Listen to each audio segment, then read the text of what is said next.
Bismillahirrahmanirrahim. Assalamualaikum warahmatullahi wabarakatuh. Perkenalkan, kami dari mahasiswi STAIM Majene, program studi pendidikan agama Islam TP7 semester 5. Adapun tujuan dari video kami yaitu untuk memenuhi tugas mata kuliah administrasi dan supervisi pendidikan. Saya Mulyati bertugas sebagai pemateri pertama, dan saya Nurhatina sebagai pemateri kedua, dan saya Ratna sebagai pemateri ketiga, dan saya Wasjati sebagai pemateri keempat. Dalam video kami akan membahas materi tentang kepemimpinan dalam supervisi.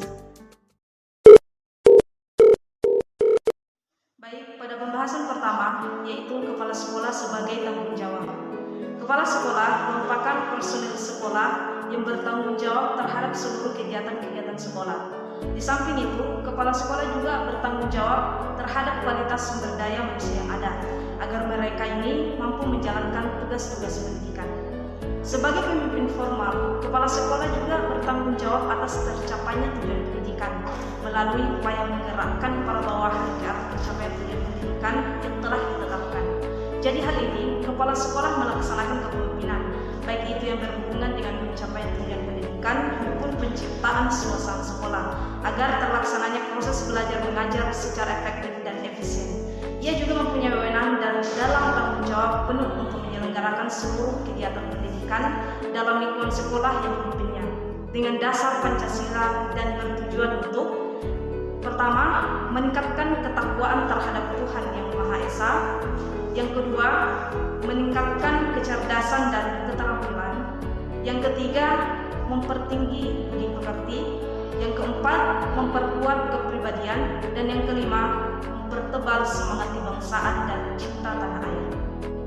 Jadi, kepala sekolah tidak hanya bertanggung jawab atas kelancaran jalannya sekolah secara teknis akademis saja, akan tetapi segala kegiatan, keadaan lingkungan sekolah dengan kondisi dan situasinya, serta hubungan dengan masyarakat sekitarnya merupakan sebuah tanggung jawabnya kepala sekolah pula.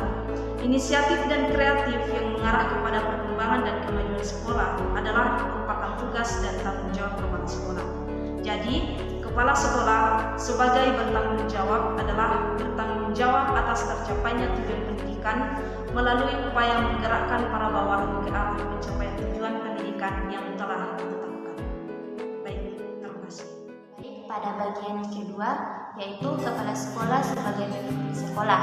Pemimpin adalah seorang yang memiliki kecakapan tertentu yang dapat mempengaruhi para pengikutnya untuk bekerja sama ke arah tujuan yang telah ditetapkan.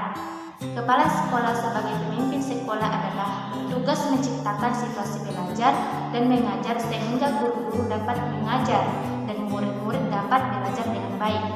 Sebagai kepala sekolah memiliki tanggung jawab melaksanakan administrasi sekolah sehingga tercipta situasi belajar mengajar yang baik dan melaksanakan supervisi sehingga kemampuan guru-guru meningkat dalam membimbing pertumbuhan murid-muridnya.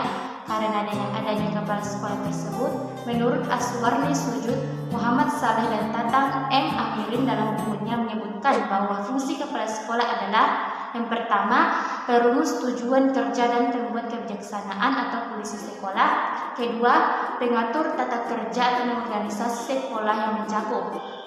Bagian A, mengatur pembagian tugas dan wewenang. Bagian B, mengatur petugas pelaksana. Bagian C, menyelenggarakan kegiatan atau mengkoordinasi. Kemudian pada fungsi ketiganya yaitu mensupervisi kegiatan sekolah, meliputi mengawasi kelancaran kegiatan, mengarahkan pelaksanaan kegiatan, serta mengevaluasi atau menilai pelaksanaan kegiatan. Kemudian membimbing dan meningkatkan kemampuan pelaksana dan sebagainya. Fungsi yang pertama dan kedua tersebut di atas adalah fungsi kepala sekolah sebagai pemimpin, sedang yang ketiga fungsi kepala sekolah sebagai supervisor. Fungsi sekolah sebagai pemimpin sekolah berarti kepala sekolah dalam kegiatan memimpinnya berjalan melalui tahap-tahap kegiatan sebagai berikut. Pertama adalah perencanaan atau planning, kedua pengorganisasian atau organizing, ketiga pengarahan atau direksi, Yang keempat, mengkoordinasikan atau koordinasi. Kemudian yang kelima adalah pengawasan atau controlling. Selanjutnya pada bagian ketiga, kepala sekolah sebagai supervisor. Supervisi adalah satu tugas pokok dalam administrasi pendidikan, bukan hanya merupakan tugas pekerjaan para inspektur maupun pengawas saja, melainkan juga tugas pekerjaan kepala sekolah terhadap pegawai-pegawai sekolahnya. Bagian A, supervisi. Untuk menjawab pertanyaan apakah yang dilakukan seseorang kepala sekolah sebagai supervisor, kita perlu kembali mengingat pengertian supervisi. Supervisi adalah aktivitas menentukan kondisi atau syarat-syarat yang esensial yang akan menjamin tercapainya tujuan pendidikan. Melihat pengertian tersebut, maka kepala sekolah sebagai supervisor bahwa ia harus meneliti, mencari dan menentukan syarat-syarat mana saja yang diperlukan bagi kemajuan sekolahnya. Bagian B, prinsip-prinsip supervisi. Dari uraian di atas, kita ketahui bahwa banyak dan besar tanggung jawab kepada kepala sekolah sebagai supervisor. Oleh karena itu seperti dikatakan oleh Muhammad Rifai MA untuk menjalankan supervisi sebaik-baiknya. Bagian pertama itu, supervisi hendaknya bersifat konstruktif, yaitu pada yang dipimpin dan yang diawasi harus menimbulkan dorongan untuk bekerja. Kedua, supervisi harus didasarkan atas keadaan yang kenyataannya yang sebenar atau realistis mudah dilaksanakan. Bagian C, faktor-faktor yang mempengaruhi keberhasilan supervisi. Apabila supervisi di atas diperhatikan dan benar-benar dilakukan oleh kepala sekolah, kiranya dapat diharapkan setiap sekolah akan berangsur-angsur maju dan berkembang sebagai alat yang benar memenuhi syarat-syarat untuk mencapai tujuan pendidikan. Akan tetapi, kesanggupan dan kemampuan seseorang kepala sekolah dipengaruhi oleh berbagai faktor. Adapun beberapa faktor yang mempengaruhi berhasil tidaknya supervisi atau cepat lambatnya hasil supervisi itu antara lain. Yang pertama, lingkungan masyarakat di mana sekolah berada. Apakah sekolah itu di kota besar, kota kecil, atau di pelosok? Di lingkungan masyarakat yang umumnya kurang mampu. Di lingkungan masyarakat intelek atau pedagang atau petani dan lain-lain. Yang kedua, besar kecilnya sekolah yang menjadi tanggung jawab kepala sekolah. Apakah sekolah itu merupakan kompleks sekolah yang besar, banyak jumlah gurunya dan murid-muridnya, memiliki halaman sekolah yang luas atau sebaliknya. Yang ketiga, tingkatan dan jenis sekolah. Apakah sekolah yang dipimpinnya itu SD, SMP, atau SMA, atau sekolah kejuruan? Semuanya memerlukan sikap dan sifat supervisi tertentu. Terima kasih. Selanjutnya materi keempat yaitu syarat-syarat kepala sekolah. Dalam peraturan yang berlaku di lingkungan Departemen Pendidikan dan Kebudayaan, untuk setiap tingkatan dan jenis sekolah sudah ditetapkan syarat-syaratnya untuk pengangkatan kepala sekolah. Seperti telah kita ketahui bahwa untuk menjadi kepala sekolah TK dan SD serendah-rendahnya berijazah SGA. Untuk kepala sekolah semacam SMP, SMA, SMK, maka ijazah yang diperlukan bagi seorang kepala sekolah hendaknya sesuai dengan jurusan atau jenis sekolah yang dipimpinnya. Pengalaman kerja merupakan syarat penting yang tidak dapat diabaikan. Bagaimana bisa memimpin apabila ia belum mempunyai pengalaman bekerja atau menjadi guru pada jenis sekolah yang dipimpinnya? Mengenai persyaratan lamanya pengalaman kerja untuk pengangkatan kepala sekolah, belum ada keseragaman di antara berbagai jenis sekolah.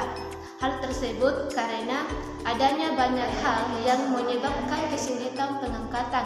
Di antaranya satu, pertumbuhan dan perkembangan jumlah sekolah yang sangat pesat dan tidak sesuai dengan jumlah guru yang tersedia. Yang kedua, adanya ketidakseimbangan antara banyaknya guru-guru umum atau sosial yang besar jumlahnya dengan guru-guru fakultas kejuruan atau teknik dan eksata yang sangat sedikit. Yang ketiga, di kota-kota besar kelebihan guru-guru sedangkan di pelosok sangat kekurangan guru. Seorang kepala sekolah hendaknya memiliki kepribadian yang baik sesuai dengan kepemimpinan yang akan dipegang. Ia hendaknya memiliki sifat-sifat jujur, adil, dan dapat dipercaya, suka menolong dan membantu guru dalam menjalankan tugas dan mengatasi kesulitan bersifat supel dan ramah, mempunyai sifat tegas dan konsekuen yang tidak kaku. Seorang kepala sekolah harus mempunyai jiwa nasional dan mempunyai falsafah hidup yang sesuai dengan falsafah dasar negara kita. Jadi, kesimpulannya, syarat seorang kepala sekolah sebagai berikut. Yang pertama, memiliki ijazah yang sesuai dengan ketentuan atau peraturan yang ditetapkan oleh pemerintah. Yang kedua, mempunyai pengalaman kerja yang cukup, terutama di sekolah yang sejenis dengan sekolah yang dipimpinnya. Yang ketiga, mempunyai sifat kepribadian yang baik, terutama sikap kepribadian yang diperlakukan bagi kependidikan.